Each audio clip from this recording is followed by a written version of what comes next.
Hello viewers, welcome to legal Vani. आज हमारे साथ जो गेस्ट हैं उनका नाम अनीशा मिश्रा है। उन्होंने एमपी जुडिशियल सर्विसेज में 19th रैंक सिक्योर की है। मैम, आप अपने बारे में ब्रीफ इंट्रोडक्शन दीजिए। Hello everyone.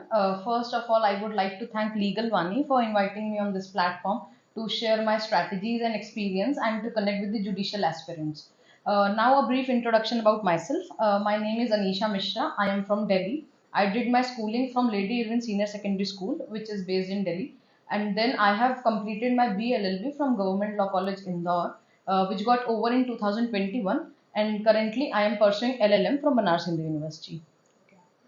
मैम, बहुत लोगों का ये सवाल रहता है कि कैसे प्रिपरेशन करें, कब से स्टार्ट करें, क्या स्ट्रेटजी होनी चाहिए, एलएलबी में ही कर दें या बाद में आपको सोचना है। आप इसके बारे में क्या बोलें? मेरा पर्सनल ओपिनियन तो यही कहता है कि आपको अपने एलएलबी के, अगर आप बीएलएलबी 5 इयर्स कोर्स कर रहे हैं तो 5th ईयर से, और अगर आप एलएलबी कर रहे हैं तो 3rd ईयर से आपको स्टार्ट कर देना चाहिए। उसी के साथ जब आप अपनी ग्रेजुएशन कर रहे हैं, लॉ ग्रेजुएशन जब आप कर रहे हैं, तो उसी टाइम पे आपको ये कोशिश करनी चाहिए कि आप अपना बेस स्ट्रॉन्ग कीजिए, क्योंकि एलएलबी या बीएलएलबी में आपके पास बहुत अच्छी अपॉर्चुनिटी होती है कि आप अपना कोर्स जो है वो अच्छे से पढ़े, जो आपका सिलेबस है वो आप अच्छे से पढ़े, क्योंकि यही चीज़ें आगे आपको हेल्प करेंगी। ओके मैम, आपका ये जुडिशरी एग्जाम्स के लिए आपने क्या स्ट्रेटजी रखी? प्री मेंस कैसे आपने क्या क्या फॉलो किया, कैसे? मतलब आई वुड लाइक टू से here that every stage has its own strategy. अगर आप प्री की बात करते हैं, मेंस की बात करते हैं, इंटरव्यू की बात करते हैं, आप सेम तरीके से इसको नहीं लेके चल सकते। ऑब्वियसली जो एक स्टार्टिंग पॉइंट होता है कि बेयर एक्ट्स आपको रीड करने हैं, वो तो होता ही है कि बेयर एक्ट्स आपको एकदम थरो रीडिंग करनी होती है। बेयर एक्ट्स में आप कोई चीज़ नहीं छोड़ सकते हैं। बट उसके साथ अगर मैं बताऊँ, जैसे प्रिलिमिनरी एग्जाम की मैं बात करती हूँ, तो हमारा टोटल एमपी में 150 मार्क्स का था। उसमें से कि 110 मार्क्स जो था वो लॉ था, 20 मार्क्स का जीके था, 10 मार्क्स का इंग्लिश था, एंड देन 10 मार्क्स का कंप्यूटर था। तो obviously law covers a major chunk, but आप इन चीज़ों को इग्नोर नहीं कर सकते, क्योंकि अगर आप जीके इंग्लिश इस पे फोकस नहीं करेंगे तो आपके लिए वर्क नहीं करने वाला है। मतलब आपको उस पर भी ध्यान देना है। तो अगर मैं जीके की बात करूँ तो आप पास्ट ईयर पेपर का एनालिसिस कीजिए। अगर आपको लगता है कि पास्ट ईयर में जीके कैसा आ रहा है, जैसे करंट से आ रहा है, स्टैटिक जीके आ रहा है, क्या आ रहा है, जैसे अगर मैं बताऊँ स्टैटिक जीके के लिए आप ल्यूसेंट या मनोहर पांडे की एक बुक आती है, वो जीके के लिए आप यूज कर सकते हैं। और करंट अफेयर्स को कवर करने के लिए you can go with news and events और स्पीडी, जो कि 6 मंथ्स के करंट अफेयर्स कवर करते हैं, तो यहाँ से आपका कवर हो जाएगा। इंग्लिश के लिए मैंने बहुत ज़्यादा ऐसे प्रिपरेशन नहीं की थी, क्योंकि बहुत बेसिक इंग्लिश आती है। कंप्यूटर के लिए अगेन आप ल्यूसेंट में जा सकते हैं। ल्यूसेंट जो कंप्यूटर की अलग से आती है, उसमें अगर आपके पास टाइम नहीं है कि आप पूरे पूरे चैप्टर्स पढ़ पाएं, तो आप अगर एमसीक्यू जो लास्ट में दिए होते हैं, अगर आप वो भी सॉल्व कर लेंगे तो that is gonna work for you. अब जैसे अब जो आपको ये समझना बहुत जरूरी है पास्ट ईयर पेपर के थ्रू कि क्वेश्चन पेपर की डिमांड क्या है। जैसे कि अगर लॉ आ रहा है, तो लॉ में आपको अब जो पैटर्न चेंज हो रहा है उसमें केस लॉज भी हैं। उसमें केस लॉ से पूछे जाते हैं, लैंडमार्क, अब जो लेटेस्ट जजमेंट्स आ रही हैं जो आप लाइव लॉ के थ्रू कवर कर सकते हैं, वो भी आती हैं। तो आपको अब आप अपने आप को कन्फाइन नहीं कर सकते, आप अपनी रिस्ट्रिक्टेड स्टडी नहीं कर सकते। जैसे कि फर्स्ट स्टेज अगर मैं बोलूँ प्रिलिमिनरी एग्जाम में, तो you have to go through with the bare acts, लेकिन उसके बाद आपको केस लॉस पे भी ध्यान देना है, लेटेस्ट जो जजमेंट्स है उन पे भी ध्यान देना है, तो ये सब भी आपको यू करना है। Have you must have conceptual knowledge of the. हाँ, और कॉन्सेप्चुअल क्लैरिटी, क्योंकि आज की जो डिमांड है वो आप सिर्फ क्रैमिंग से पूरी नहीं कर सकते हैं कि आपने क्रैमिंग कर ली तो हो गया। कुछ स्टेट्स होती हैं जो क्रैमिंग, लेकिन अभी पैटर्न बहुत ज्यादा चेंज हो रहा है। जैसे एमपी में भी आप क्रैमिंग के थ्रू नहीं, आपको कॉन्सेप्चुअल क्लैरिटी भी होनी चाहिए। Okay, thank you. मेंस के लिए आपका क्या था? आपने मॉक्स लिए और मेंस राइटिंग, जजमेंट राइटिंग, लोगों का जजमेंट राइटिंग के लिए काफ़ी क्वेश्चन रहते हैं कि कैसे करें, कहाँ से करें। इसके लिए आपने क्या किया? सबसे पहले तो मेंस के लिए मैं बताऊँ, हमारे एमपी में 4 पेपर्स होते हैं। First paper, paper 1 that is civil law, paper 2 that is language paper, paper 3 that is criminal law, and paper 4 is judgment writing. मैंने पेपर 1, पेपर और 3 जो है civil law and criminal law, उसके लिए मैंने सिर्फ मॉक्स दिए थे। एज सच मैंने कोई कोचिंग वहाँ से नहीं ली थी, क्योंकि वो आंसर राइटिंग था। वो डिपेंड करता है आपकी टाइम मैनेजमेंट पे, आपकी जो स्पीड है उस पर डिपेंड करता है। उसके बाद जो लैंग्वेज वाला पेपर है, तो वो अगेन हम लोग क्या करते हैं, लैंग्वेज को निग्लेक्ट कर देते हैं कि नहीं, मतलब इतना टाइम नहीं दे पाते हैं, या फिर हम सिर्फ लॉ में ही लगे रह जाते हैं। लेकिन लैंग्वेज पार्ट पे भी ध्यान देना बहुत जरूरी है, क्योंकि चारों ही पेपर जो है वो आपको सिलेक्शन दिलवाएंगे। आप सिर्फ दो पे फोकस कर लीजिए तो ऐसे तो नहीं हो पाएगा। लैंग्वेज के लिए अगर मैं बताऊँ तो 20-20 मार्क्स के 2 ऐसे आते हैं, टोटल 40 मार्क्स के, एक लीगल ऐसे और एक सोशल ऐसे, जो कि मेजरली करंट अफेयर्स पे होते हैं। आप करंट जो होगा उसी पे ही चल रहा होगा, तो करंट में आप 10-12 शॉर्ट लिस्ट कर लीजिए टॉपिक्स, तो उसके अकॉर्डिंग हो जाएगा।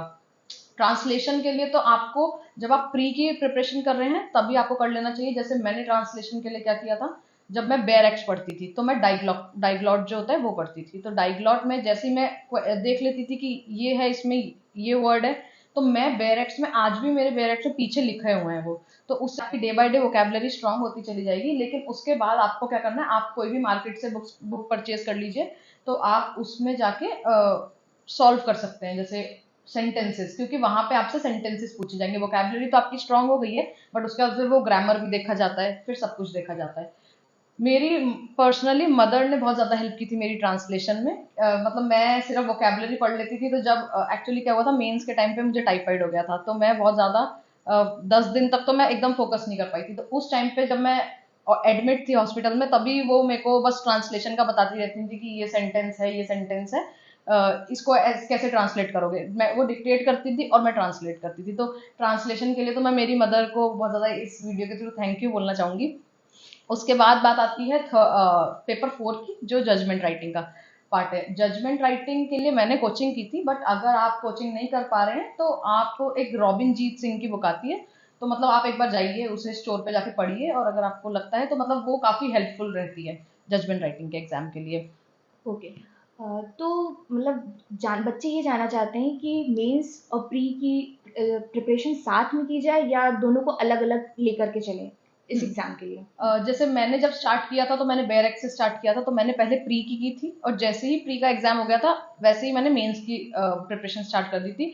क्योंकि एमपी में हमें 2 से ढाई महीने मिल गए थे, पेपर पोस्टपोन भी हो गया था। बट मेरा पर्सनल सजेशन व्यूअर्स के लिए यही रहेगा कि आप पहले मेंस की प्रिपरेशन कीजिए, क्योंकि जब आप मेंस की प्रिपरेशन करेंगे तो आपकी एग्जॉस्टिव स्टडी हो जाएगी। आप पहले केस लॉज भी पढ़ लेंगे, लेटेस्ट लॉज भी आप पढ़ लेंगे, तो आपके लिए ईजी रहेगा कि अगर प्री में भी कोई क्वेश्चन आता है तो आप उसे कवर कर पाएंगे। लेकिन अगर आप सिर्फ प्री के लिए बैरक पढ़ के जाएंगे तो फिर वो वर्क नहीं करेगा आपके लिए।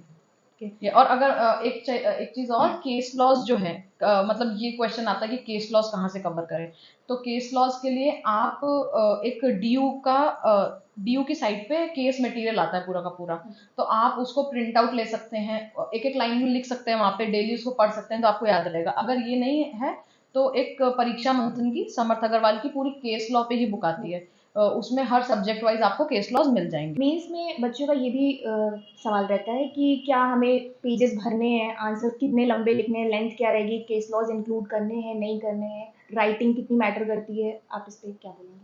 मेंस के लिए जब मैंने भी स्टार्ट किया था तो मुझे भी एक क्वेश्चन हमेशा रहता था कि कितने पेजेस का लिखना है। हमारे यहाँ पे 8 मार्कर आते हैं और 4 मार्कर्स आते हैं, तो बस यही रहता था कि 8 मार्कर में कितना लिखना होगा। मतलब 2 दिन तो मुझे यही सोचने में लग जाते थे कि यार इसमें कितना कंटेंट कवर करना है, इसमें कितना करना है। पेजेस भरने हैं तो उससे मैटर नहीं करता है, अगर क्वेश्चन की डिमांड आप पूरी कर पा रहे हैं विद इन अ पेज, एक पेज में, 1.5 पेज में, 2 पेज में, तो मुझे लगता है दैट वुड बी सफिशियंट, क्योंकि क्वालिटी मैटर करती है, क्वांटिटी मैटर नहीं करती है वहाँ पे। ओके। अब फिर आपका मेंस हो गया, अब इंटरव्यू के लिए आपकी क्या स्ट्रेटजी थी, मॉक्स ने आपकी कितनी हेल्प की, क्या इंपॉर्टेंस है मॉक्स की? इंटरव्यू के लिए मॉक्स तो, क्योंकि interview is more of your personality and less of your knowledge, तो उसमें आपकी personality is something which can not be developed overnight. तो आपको इसमें आप क्या कर सकते हो, ज्यादा ज्यादा आप अपने आप को पैम्पर कर सकते हो कि वहां जाके आपको कैसे अपना कामनेस मेंटेन करना है। तो एक चीज, मॉक इंटरव्यूज आपकी बहुत ज्यादा हेल्प करते हैं इस चीज में। आप कभी कभी वो स्कैरी, मतलब मॉक इंटरव्यूज बहुत ज्यादा स्कैरी हो जाते हैं कि मतलब फर्स्ट टाइम, अगर मैं अपना एक्सपीरियंस बताऊँ, जब मैंने फर्स्ट मॉक दिया था तो मैं लिटरली बहुत ज़्यादा मतलब डर गई थी, मतलब बहुत डीमोटिवेशन आ जाता है बहुत ज़्यादा। बट फिर मुझे क्या बोलते हैं, मतलब उसके बाद मुझे ये लगा कि नहीं, मतलब कि ये आपको फेस करना पड़ेगा, क्योंकि उससे कम स्केरी होगा जो वहाँ का इंटरव्यू होगा। और मेरे एक सर थे, मतलब आपको अगर आप कॉन्सिक्वेंसेस पहले ही जान लेंगे कि ज्यादा से ज्यादा क्या होगा, मतलब जैसे अगर मैं बताऊँ एमपी में, तो एमपी में मिनिमम 20 मार्क्स लेके आने होते हैं आपको, जैसे यूपी में और अदर स्टेट्स में ऐसा नहीं है, वहाँ पे मिनिमम आपको दिए जाएंगे।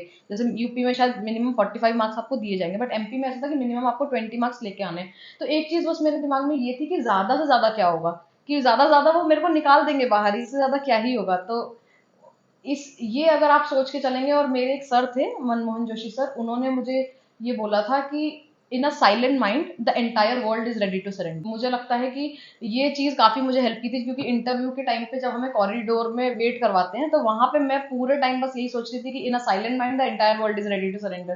क्योंकि मेरा इंटरव्यू बहुत लास्ट में था, तो उससे पहले मुझे जिनका मैं एक्सपीरियंस सुनती थी तो वो यही कहते थे कि वहाँ इतना ज़्यादा प्रेशर क्रिएट हो जाता है कि हम लोग आंसर नहीं कर पाते, जो आता है वो भी नहीं कर पाते। क्योंकि ये होता है कि जब आप एक आंसर नहीं दे पा रहे हो, दो आंसर नहीं दे पा रहे हो, तो आपका अपने आप कॉन्फिडेंस लेवल लो होते जाता है। बट आपको ये चीज़ मेंटेन करनी है कि वहाँ वो आपके नॉलेज नहीं चेक कर रहे हैं, वो आपका कॉन्फिडेंस चेक कर रहे हैं।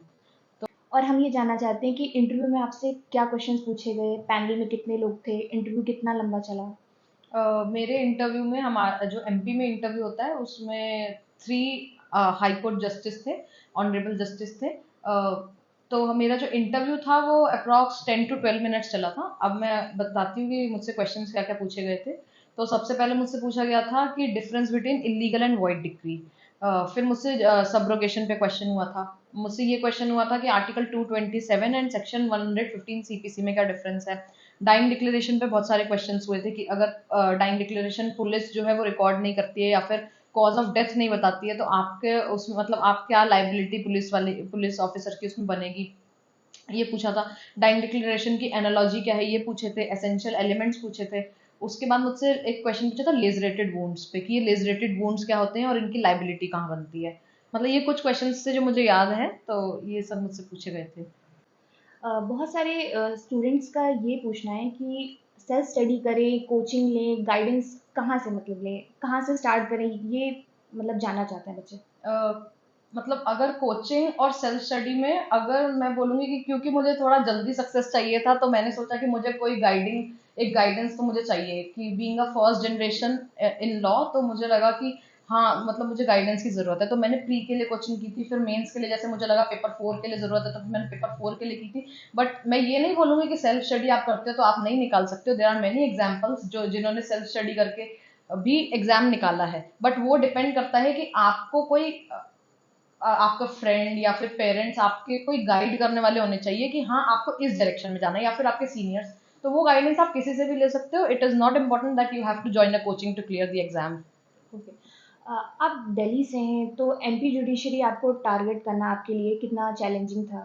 एक्चुअली जैसा कि मैंने बताया कि मैंने गवर्नमेंट लॉ कॉलेज इंदौर से अपना लॉ ग्रेजुएशन किया है, तो मैं एमपी के इन्वायरमेंट से काफ़ी हैबिचुअल थी, तो मुझे इतनी ज़्यादा प्रॉब्लम नहीं आई। और मतलब इंटरव्यू के टाइम पे थोड़ा सा लगता है कि यार डोमिसाइल इशू होगा, कुछ प्रॉब्लम हो सकती है। But at the end of the day जो मतलब भगवान को करना होता है वो कर ही देते हैं। एट लास्ट आप क्या एडवाइस करना चाहेंगी जुडिशियल एस्पिरेंट्स को? मैं एट लास्ट यही कहना चाहूँगी कि दो चीज़ें, एक तो कंसिस्टेंसी मेंटेन करना बहुत ज़रूरी है। ये ज़रूरी नहीं है कि आपको 12 घंटे 14 घंटे ही पढ़ाई करनी है। आपको अपने टारगेट्स आप जितने जल्दी कंप्लीट कर सकते हैं, it's up to you. It's totally your call कि आपको कैसे उसको कंप्लीट करना है। अगर मैं ये बोलूँ कि आवर्स ऑफ स्टडी मैटर करते हैं, तो आवर्स ऑफ स्टडी बिल्कुल मैटर नहीं करते हैं। आप कंसिस्टेंट आपको रहना बहुत जरूरी है। ये नहीं कि आप 2 दिन पढ़ के, क्योंकि ये होता है डिमोटिवेशन, तो it is something which is indispensable in this journey. ये इतनी लॉन्ग जर्नी है कि आपको हर 2 दिन में डिमोटिवेशन होगा, बट आपको कंसिस्टेंट रहना बहुत जरूरी है। और दूसरा, hard work with smart work. Smart work ऐसे कि आपने आज सोचा कि आपको जुडिशरी की प्रिपरेशन स्टार्ट करनी है, तो ऐसा नहीं कि आज आप लेके बैठ गए कि पढ़ना है। पहले आप पास्ट ईयर पेपर एनालिसिस कीजिए, उसके बाद आप देखिए कि आपको किस डायरेक्शन में जाना है। तो hard work with smart work, आप पहले एनालिसिस कीजिए फिर उस पर हार्ड वर्क कीजिए। तो ये मेरा मानना है। और सराउंड योरसेल्फ विद फ्रेंड्स जो आपको मोटिवेट करें, जो कि हेल्दी कंपटीशन में बिलीव करते हो। At last, thank you, ma'am, for your time. It was pleasure talking to you and a very insightful session. Thank you. ऐसे ही एजुकेशन वीडियोस और इंटरव्यू सेशंस के लिए हमारे चैनल को सब्सक्राइब करिए। Thank you.